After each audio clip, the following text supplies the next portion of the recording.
Welcome to Symptoms and Side Eyes. We're two doctors, one dermatologist, one lifestyle and obesity medicine specialist, join forces to debunk trendy medical myths, educate on all things skin, hair, nail, and wellness related, and provide a little humor and side eye at the same time.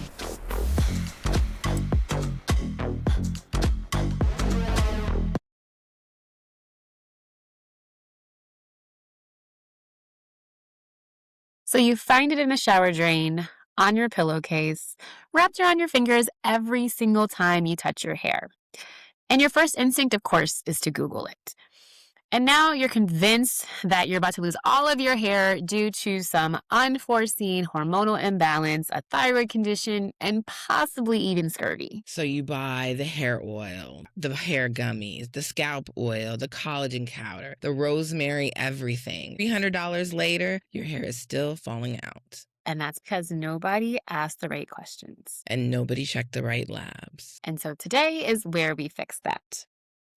Welcome back to Symptoms and Side Eyes. We know, it's been a minute, but life happened. Practices happen, but we're back. We're here with receipts, and we are not going anywhere. I'm Dr. Deniece, obesity and internal medicine physician at Lifestyle Care in Atlanta, Georgia. And I'm Dr. Lauren Payne, board-certified dermatologist and founder of Flourish Dermatology and Aesthetics here in New Orleans, Louisiana. And I've been waiting for this episode because hair loss is hands down one of the most common medical concerns that my patients come into the clinic stressed about. Of course, rightfully so. You don't realize how important your hair is until something starts happening to it. Right. And it comes through my door too, is because half the time the reason the hair is falling out has nothing to do with the scalp, right? It's what's happening on the inside, which is exactly why this episode is so needed. So today we're breaking down what's actually causing your hair loss. And we mean actually, not TikTok influencer actually.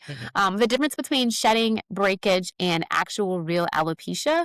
And then labs that may need to be checked but are often never ordered.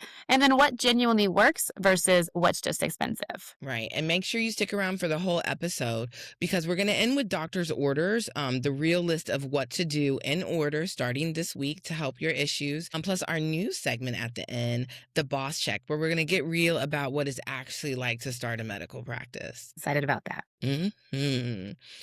All right, Dr. Payne, let's start at the beginning because I think the first thing that happens when a woman notices her hair is coming out is panic, right? Full spiral. And a lot of that panic is because she doesn't actually know what's going on. Is this normal? Is this serious? How much is too much?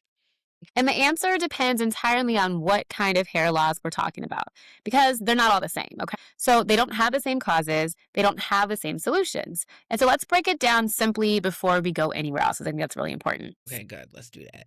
Okay, so pertaining to hair loss, there are three things that are often confused together. So we'll start with number one, which is normal shedding. Shedding is completely normal. Let me say that 3 or 4 times. Shedding is completely normal. So everyone is supposed to lose 50 to 150 hairs per day. That is your normal hair cycle doing exactly what it's supposed to doing. Old hair goes out, which is the telogen phase. New hair comes in, which is the anagen or the growth phase. When shedding becomes a problem is when the hairs that are typically in the growth phase kind of suddenly shift into the shedding phase. And that's when the cycle gets disrupted and you start having that kind of shift in the normal hair growth versus telogen ratio shift. And so that's called telogen effluvium, which we mentioned in a prior episode. And we'll come back to that later. But it tends to happen all over the scalp and not just one isolated area. Okay, so shedding is coming out from the root. It's normal and you'll see the full strand. Yes. Sometimes you actually may see a little white bulb at the end. If you see broken strands of hair on the bathroom floor, that's different. That's not shedding. That's actually breakage. Breakage is actually the snapping of the strand off, usually mid-shaft, not actually from the root. Breakage of the hair usually happens because the hair is either dry or it's damaged or it's over-manipulated. You see it typically as short pieces of hair, little frizz, broken bits of hair along your edges or your crown. This is a hair care practice problem, not a medical problem. It's a very different cause, therefore a very different solution. Okay. And I think this is where a lot of women can get get confused too, because you see this hair and how can you check? So I think one thing they can do is definitely look at the drain. If you're seeing long, full strands, that's our shedding that we talked about. That's in the normal range. But if you're seeing those short pieces everywhere, you need to take a second look at your hair routine, right? Absolutely. So we've got shedding, we've got breakage, and then we've got number three, which is actual hair loss due to an underlying cause, either inflammation of the scalp, hormonal changes, nutritional deficiencies, things like that internally going on leading to hair loss. This is what we call true alopecia. So alopecia is a generic term for hair loss. It's kind of under this whole umbrella of hair loss conditions where the follicle itself is affected due to an issue. Once again, whether it's the scalp itself or something internally that's causing the hair follicle not to grow. So, internally, this can be due to autoimmunity, hormonal issues, scarring, and traction as well. So, this is the category that needs to see a dermatologist because some forms are reversible and some are not if they progress too far for too long and lead to scarring. And timing matters enormously when it comes to hair loss. Mm. Excellent, Dr. Payne. I think we all learned a little something. Okay, so the quick and dirty recap: shedding full strands is normal. You might see a little white bulb at the end. Short breaking pieces is a quick note to check your routine. Are you manipulating your hair too much and all that? And then the alopecia are patchy hair losses, and that's usually from something of your scalp or in between. Three different problems, three different conversations. Yes, which is why it's important to get help identifying the specific cause of your hair loss, not just assuming it's the same as what your friend has or some influencer told you it has to be the cause of all of the hair loss. Because sometimes it's an outside issue, but sometimes it's an inside out issue, and it's important to identify what your actual cause is in order to have the right solution. Exactly. So, Dr. Denise, let's kind of get into your lane. So let's talk about the inside out pictures because that's internal medicine, right? The whole name is in your title, internal medicine. So Yes. when a woman comes to you with hair shedding, where do you tend to start? Okay. So, as a primary care physician, right, the very first thing I'm going to ask you is when did it start and what's been going on in the last 2, 3 months? Have you had more stress? Have you changed your diet? Big weight loss? Because here's what people don't know: hair loss from an internal cause is almost always delayed. So, your body is going through something stressful and the hair responds about, 2 to 4 months later. So, when women are coming in with this hair loss and they're looking for something that happened last week, it's actually what's been going on over the last couple months. Yep. So that delay in time definitely always tricks people up. And the stressor can be really anything, right? Illness, surgery, rapid weight loss, new medication, giving birth, a brutal stretch of stress, anything the body, wants to stress about, it needs to go into survival mode. So it hits pause on your hair cycle. It's just not as important. Right, absolutely. So that's that telogen effluvium that we briefly mentioned earlier. When you're getting an all over the scalp hair fall or hair shed because more hairs are kind of completely shifting from the growth phase to the shedding phase. And I'm sure you see this frequently, especially with the GLP-1 medications and that kind of extreme rapid weight loss that your patients experience sometimes. Yes, girl. And for some people, it's so bad that they want to stop the medication completely, which is a huge deal with how effective these medications can be. So we know it's a problem. But the good news is that's typically the telogen effluvium, and it's almost always temporary and reversible. So once you find and fix the underlying cause, which brings me to the next step in our workup, which is labs. Yes. So let's address labs for hair loss for sure. So labs are so important. It kills me every time somebody comes in. They've been struggling for 6 months. They've been on biotin and collagen and all types of serums and vitamins. And, they've done everything that TikTok told them to do. So why isn't it working? But nobody bothered to check their labs. Yep. And there are so many Instagram and TikTok and Facebook ads out there now with these supplements for hair loss that contain these natural ingredients. Meanwhile, the whole time, the low ferritin is actually the patient's problem. It's not a deficiency in supplements. And taking it one step further, it's important to know what ferritin is. So ferritin is actually the stored form of iron in the body. And it's the single most underdiagnosed cause of hair shedding in women, especially menstruating women, because they tend to lose lose Mhm. blood, and they lose blood every month during their menstrual cycle, hence losing iron. Y'all heard that? The number one cause. And here's the problem: your blood counts can be completely normal and your ferritin can still be low. Hair follicles are extremely sensitive to iron stores. And so when your ferritin is low, that's your iron store, your hair is just not going to make it. The hair cycle stalls. And, don't be fooled just because you got those lab checks. You have to ask for this one specifically because it is not on the regular list. So women are told, oh, your iron's fine, you're not anemic, that's not the problem, when it very well could be we just didn't check the lab. Yeah. And so I've actually had patients with ferritin levels as low as 7 in the single digits, which is extremely low. So hair shedding from everywhere kind of tends to happen when your iron is that low. And so taking all the supplements, using all the scalp serums, nothing will work if your ferritin is that low. And this is after they've seen multiple providers who have told them, like Dr. Deniece mentioned, everything looks fine with your iron. That's not a problem. That's not the cause of your hair loss. Right. So to get specific, a ferritin below 30 will affect your hair. So optimal for hair growth is generally going to be above 70. And most labs happen to flag normal as anything above 12. So there's a massive gap between normal levels and, enough to actually grow your hair. Right. And that gap, unfortunately, is where a lot of women are living completely unaware. Yep. So if you are continuing to lose more hair than that standard 125 to 150 hairs per day, which is kind of like maybe a little palm size full of hair, and you haven't Mhm. had your ferritin check specifically checked, not iron in general, but specific ferritin, that should be your very first call very soon to your doctor. Yes, and please, ladies, the whole point of this is don't let this or any health matter go on for too long before you see a doctor, okay? Most conditions have better treatment outcomes if you get checked early. Lecture aside, beyond ferritin, here's some other labs that you should definitely be on top of for your hair. So, first, your thyroid function. If you have hypothyroidism too low or hyperthyroidism too active, those both can cause significant shedding, and it's one of the first things I check. Okay, so that's your TSH level. Yes, thyroid dysfunction is a well known contributing factor to excessive hair shedding or lack of hair growth, and it often also goes underdiagnosed for a very long time. What vitamin deficiencies do you tend to check if your patients come to you with concerns for excessive hair shedding? So an easy one to knock out is vitamin D, of course. Damn near everybody is vitamin D deficient, especially melanated individuals. They're at higher risk.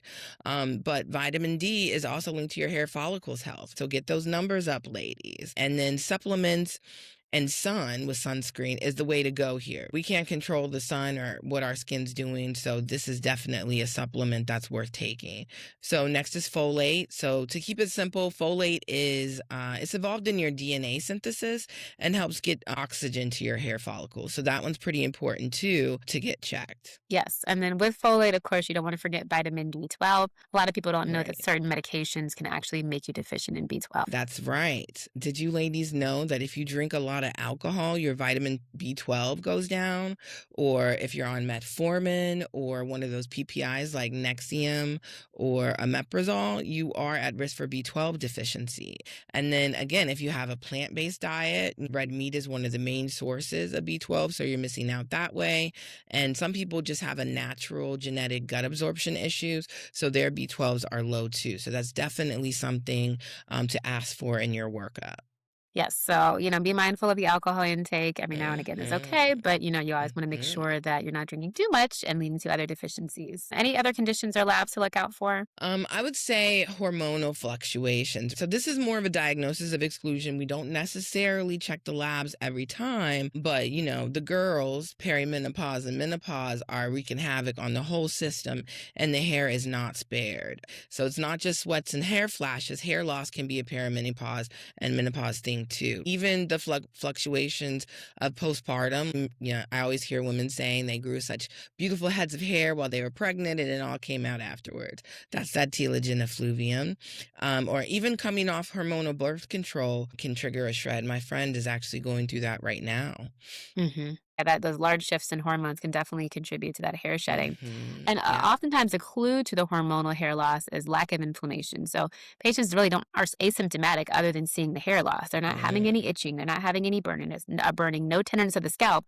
They're just seeing a lot of hair coming out all at once. You also mentioned insulin resistance in our GLP-1 episode.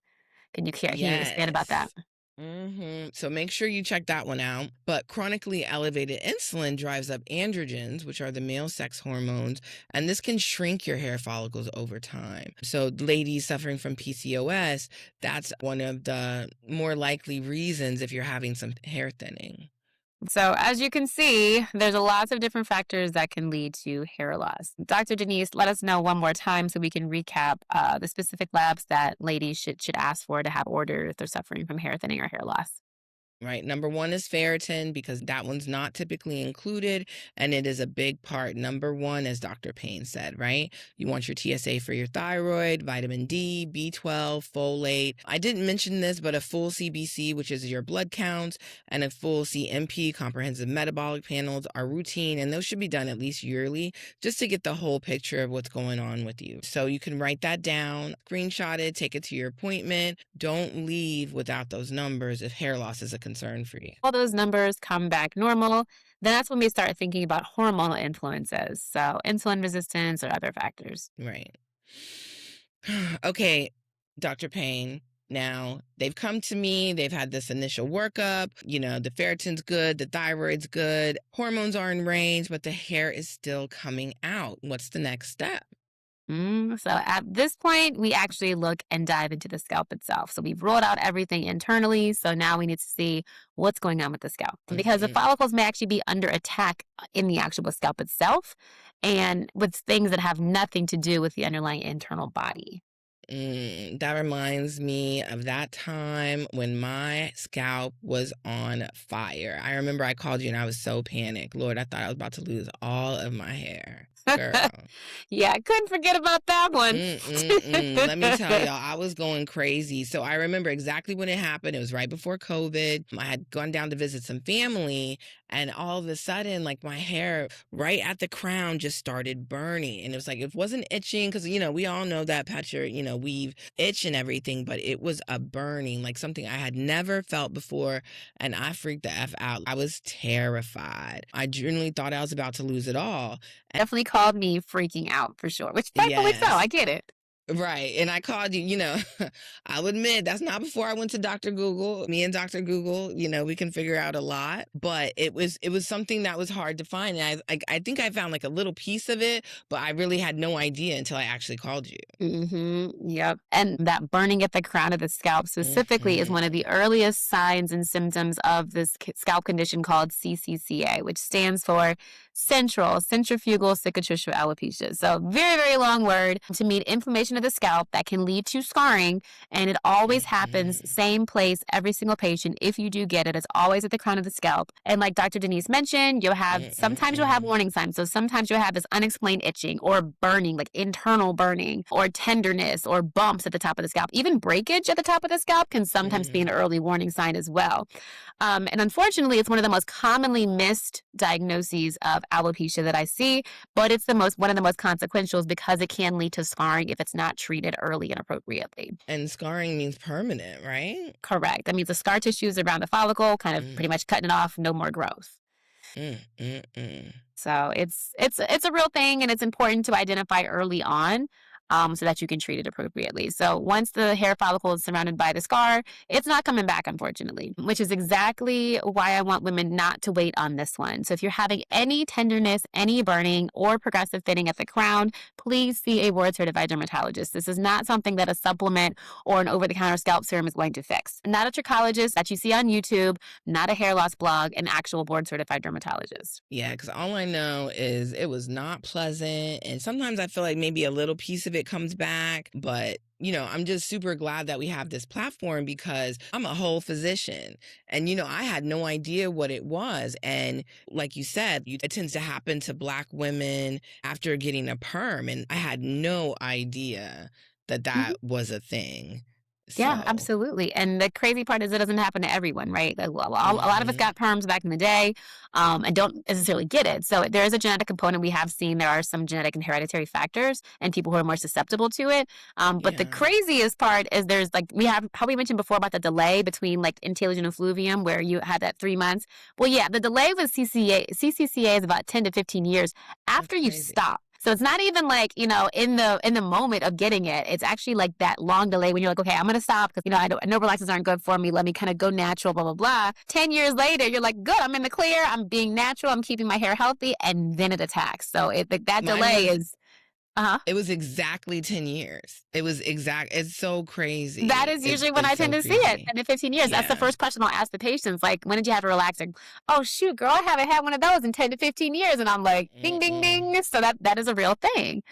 That's And this crazy. this is a type of alopecia. So we always say that because it's Okay. patches, right? It's a specific patch of hair loss, and that's kind of how we distinguish more kind of inflammatory or scalp causes of alopecia. Yeah. Another type is alopecia areata. So that one Okay. is autoimmune. So it's your immune system all of a sudden for some reason gets triggered. Could be due to stress, can be due to illness, and it causes these little small coin shaped patches of hair loss kind of all throughout the scalp. Now, sometimes you don't even realize those until you're going to the hairdresser, and the hairdresser is, going through your scalp and parting, and it's like, do you know you have this whole little patch of hair loss? Because there's no symptoms usually. You're not feeling any itching, any burning, any tenderness. You literally just have a Mm. patch of hair loss. Unless you're able to look in the back of your scalp, you may not see that patch.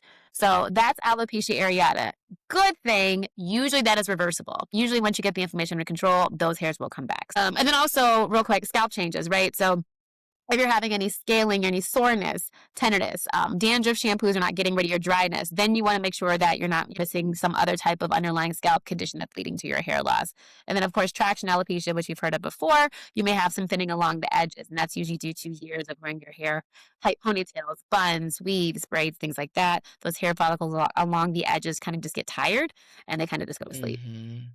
Yeah, and I want to, just highlight that because I feel like Black women are a lot of time are told that traction alopecia is just kind of like the price of hair protection, but it's not. It's damage. Right. Yeah. There are definitely other ways that you can do protective styles without causing immense traction and then subsequent hair loss down the line. Protective styles are beautiful. They just have to be done in the correct fashion. Not too tight, not Hmm. worn for too long without breaks, not back to back protective hairstyles that are tight. Hmm. Your edges are not supposed to hurt. So you get that snatched bun, that snatched ponytail. Meanwhile, you're like, ooh, my edges feel a little tender. That is not normal. That Right. means your scalp And is the inflamed. So bumps. please take that out. Hmm. If your Hmm. if your styles hurt, it's likely too tight. Especially, if we get their Yeah. hairs braided and they're like having headaches afterwards. Like that's probably a bit too tight of a hairstyle. And unfortunately, your hair follicles at some Hmm. point will kind of just give out because they're like, you know what, I'm tired of you.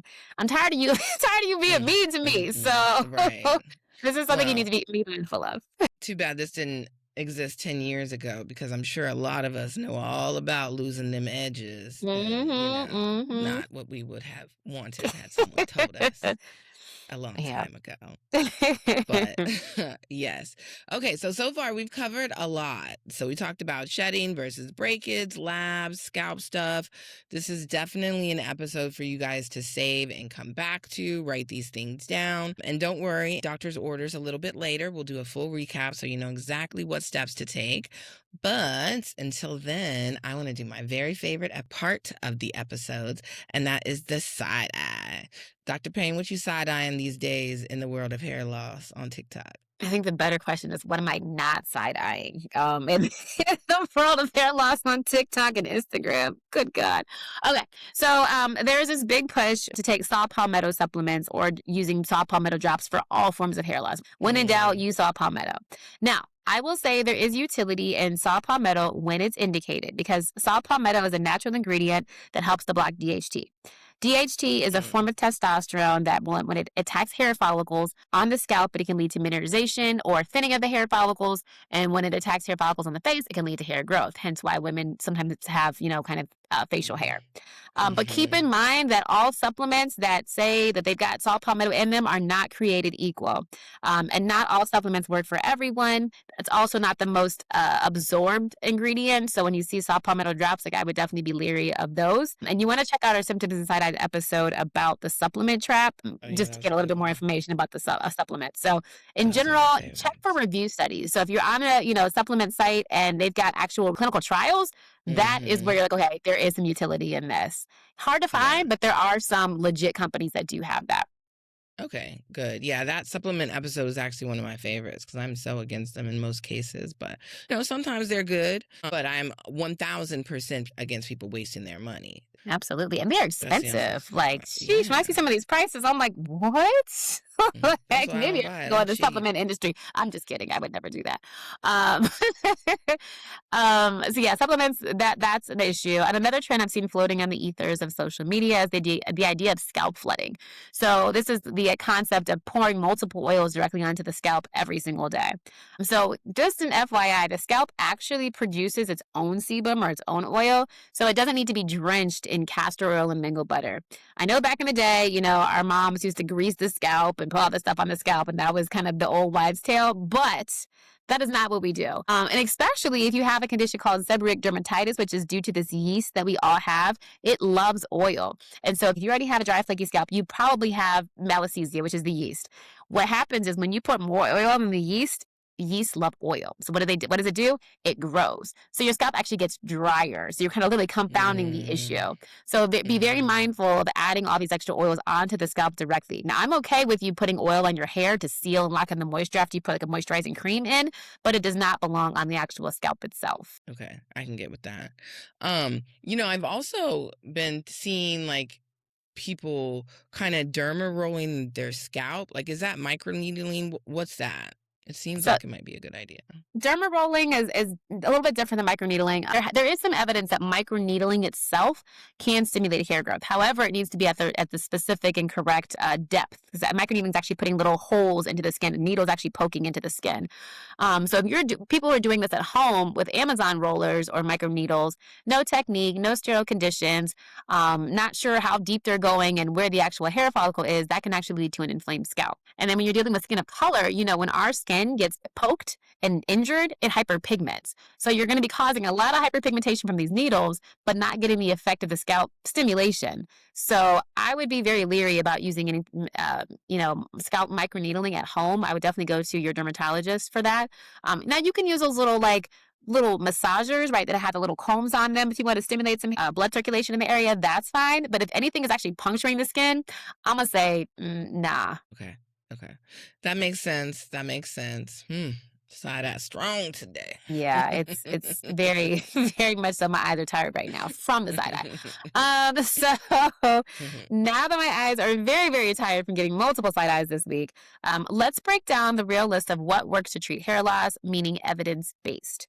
What we actually recommend as physicians. For me, start with the inside. No topical treatment is going to work if the internal causes isn't addressed. If the labs reveal a deficiency, say your vitamin D or your B12, go ahead and take a supplement and get that together. Look up the foods that have that and make sure you get more of that in your diet.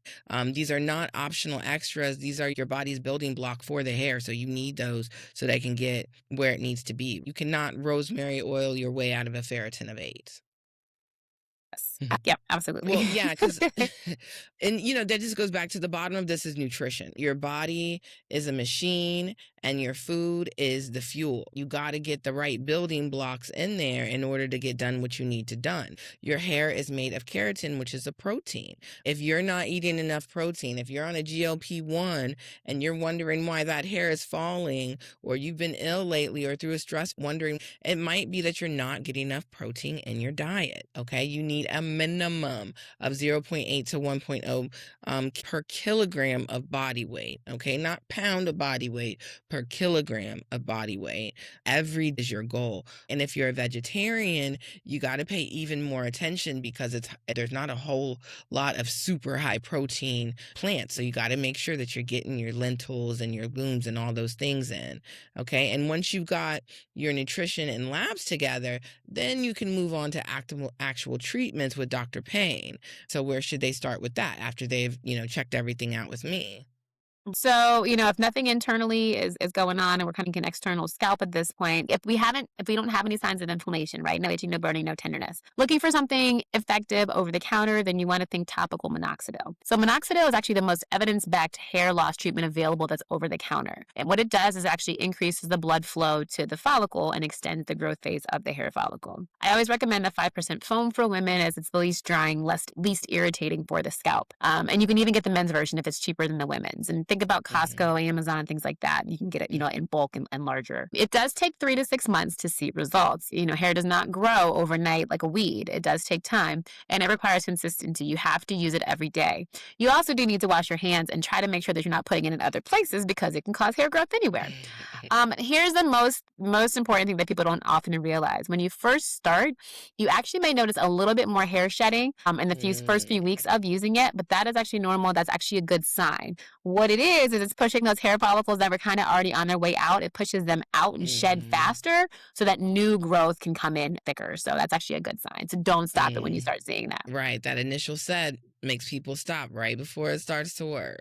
Right, and it's makes sense, right? I'd be freaking out if my Yeah. hair all of a sudden. I'm like, I'm trying to get it to come back, and now it's no. But that is totally normal. That is a good sign. Beyond topical minoxidil, we also prescribe oral minoxidil, which can grow the Mhm, hair like weeds, and we can use that very very effectively. Be mindful if you are a naturally more hairy individual, it does not discriminate hair follicles, and so I do have patients who will all of a sudden be like, "Yo, I'm getting a little more fuzzies other places because it's internally, it's in your bloodstream." So sometimes you got to weigh mhm, your options, pros and cons, right? And then for those inflammatory hair losses, that CCCA, mhm. other inflammatory types of hair loss, we do prescription anti-inflammatory treatments, like topical shampoos and sometimes scalp injections with steroids to halt the inflammation in the scalp itself as soon as possible. And once again, as I mentioned, the sooner the better for scalp inflammatory conditions to prevent permanent hair loss. That's right. So, what kind of fancy in-office stuff can you do? Oh, we have all the fancy stuff. No, I'm just saying. But besides the scalp steroids, which of course are important if your scalp is inflamed, we do procedures like microneedling with care factors. So that's a growth serum.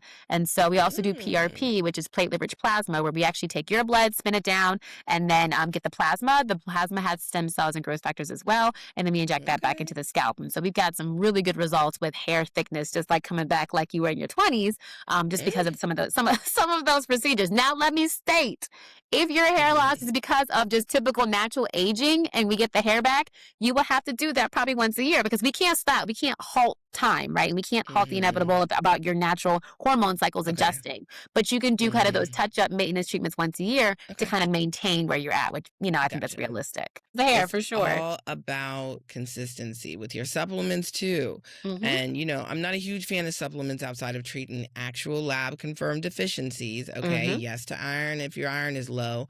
But, when you start taking all this stuff, too much can be a problem. Too much iron in your system is a problem.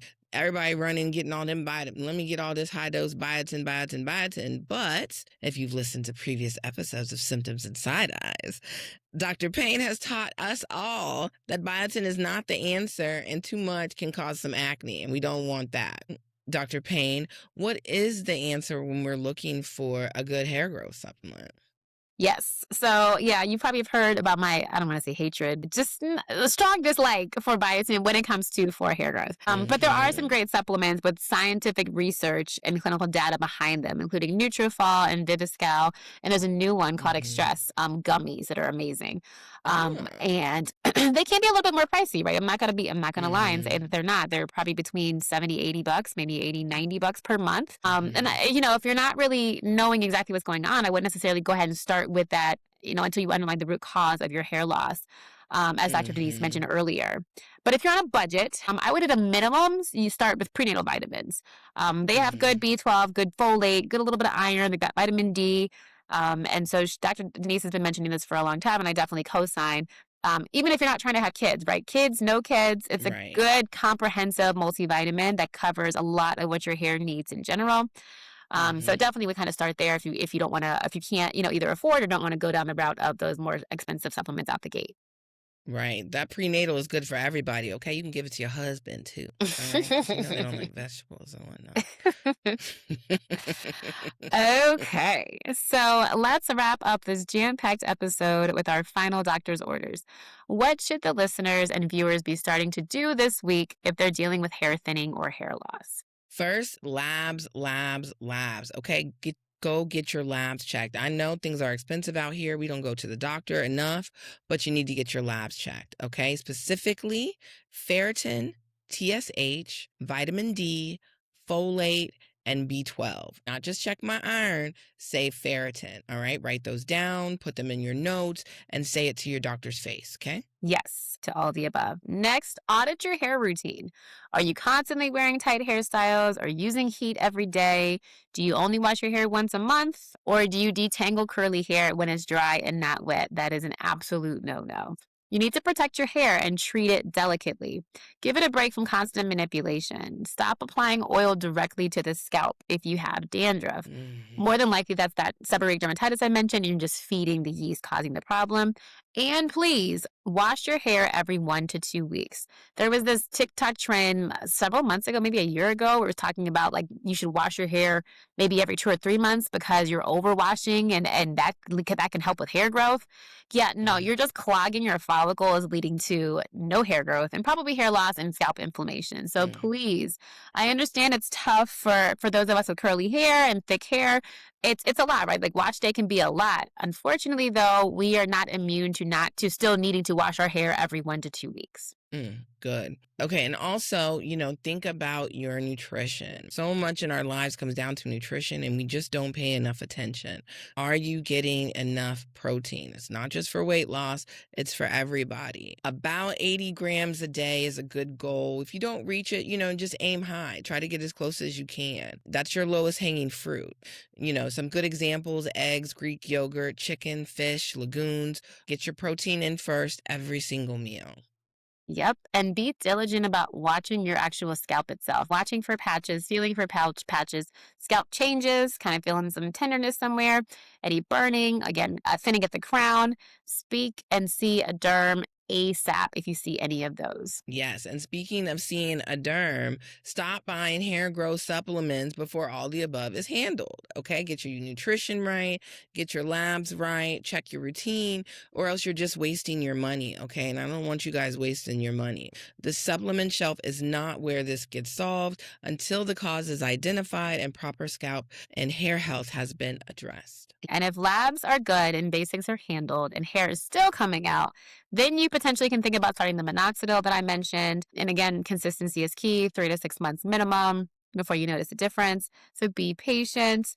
And then, don't forget about the other hair supplements that I did mention that do have scientific research, including Extress gummies or Nutrafol or Viviscal. Mhm. Yes, yes, yes. There you go, ladies. I think that's a reliable roadmap to approaching your hair loss.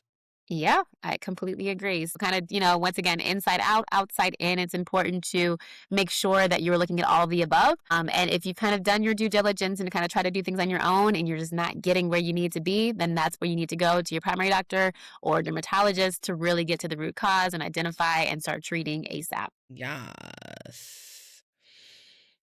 All right. Now for something new. We're going to call it boss check because we're both out here building medical practices while recording podcasts and seeing patients. And we think it's important to be honest what that looks like. Yeah. So that's the behind the scenes that nobody shows you. Yeah. So I'll go first. This is hard. Okay. Being a boss is hard. There's so much work to be done. And then, you have your way of doing things. So you want it done like that. No one else can do it like that. Like, I think the biggest thing that I'm realizing I need to learn is to delegate. I am definitely 1000% undiagnosed ADHD, and it's coming out in my old age. And with so much to do all the time, I just get overwhelmed. I'm also cheap, so those aren't good combinations. But I realized maybe I wouldn't be so overwhelmed if I stopped being so cheap and just hired someone because it's going to cost me up front. But who knows how much more productive or fruitful my business can be if I can do that. So my lesson is definitely not trying to do it all. I am not superwoman, and I am ready to stop pretending that I am. Delegation, I think, will be the key to my success. I definitely co-sign on the sentiment that Mm, this is hard, right? So girl. my birthday's on Thursday, and so I was like, let Ooh, me take happy off this birthday. week, just Mhm. a little reprieve. I still, of course, you never really take it off when you're a business owner, right? You still are going to be at the computer doing some Mhm. things, but let me not, physically see patients this week. Let me just kind of like chill a little bit. So I'm like, all right, today I'm gonna go in. I'm gonna, mop the floors. Like once again, I'm cheap too. So I'm like, look, I am not above mopping nobody's floor and do whatever. So I'm gonna do it on my. Right. No one's in the clinic. Let me go ahead and do it. Right. Then I get a couple phone calls from a couple patients. Like I really need to be seen today. Blah. And what did I end up doing? I think I saw about 4 patients today, which was not the plan. Of course, I love my patients, and I definitely want to make sure I can see them. But Hmm. it's all about boundaries. And I was there to do one thing and then be out. And I went in at 8. It was supposed to be done by noon. I didn't leave till 3. So, like you said, it never stops. However, Right. I know, and I'm working on developing better boundaries. Kind of finding that balance because burnout is real in any profession. Probably more so when you're a business owner. And so it's important that even though Right. there are plenty of things that need to get done, one of the things that needs to get done is also taking a break. And I think that's really important. I hear that because burnout was the entire reason that I started my business. And, I've been taking it easy, lifestyle care. But that's because I don't want to burn out again. Burnout is real. And, the lesson I keep learning is that you cannot pour from an empty cup. You're building something, it takes longer than the internet makes it look. But, we're all in this together, girl. We're going to suffer through Mm-hmm. together and be We'll successful. suffer, but we have happy moments too. Let's Yes, that's true. That's true. when you see patients like getting better, Yeah, losing weight, feeling better, that's looking good. better, like it makes Mhm. it worth it. Yeah. I think so I that's like to about a see them balance. walk in instead of get wheeled in like they do at the hospital, Exactly, so exactly, that's better. exactly. So stay tuned because we'll be sharing our boss journeys during each episode as well as giving some helpful tips we learned upon our entrepreneurial journeys in case you're on the same journey or thinking about starting your own. So that is a wrap for our hair loss episode. So if this saved you from another $90 supplement before you've even identified the cause of your hair loss, let's just say we're accepting donations in the forms of likes, comments, and shares. Mhm. And if you recognize yourself in this episode, please share. That pillow on the hair in the drain, a lot of other people are going through that too. And, it's fixable for most. And I want you to know it just requires the right investigation and the right product. All right. So share with a friend and help them out too. Yes, and make sure you check out our next episode. Your blood work said normal, but you still feel terrible. That one is going to hit different. Trust me. Right. So follow us, subscribe, leave us a review. It genuinely helps other women to find us. I'm at Lifestyle Care DPC on Instagram and Facebook. And I'm at Flourish Derm and at Dr. Lauren Payne. And then we are at Symptoms and Side Eyes on Instagram and Yes. Facebook. DM us your questions, your receipts, the TikTok trends that you want us to side eye. And until next time, have a good one. See ya.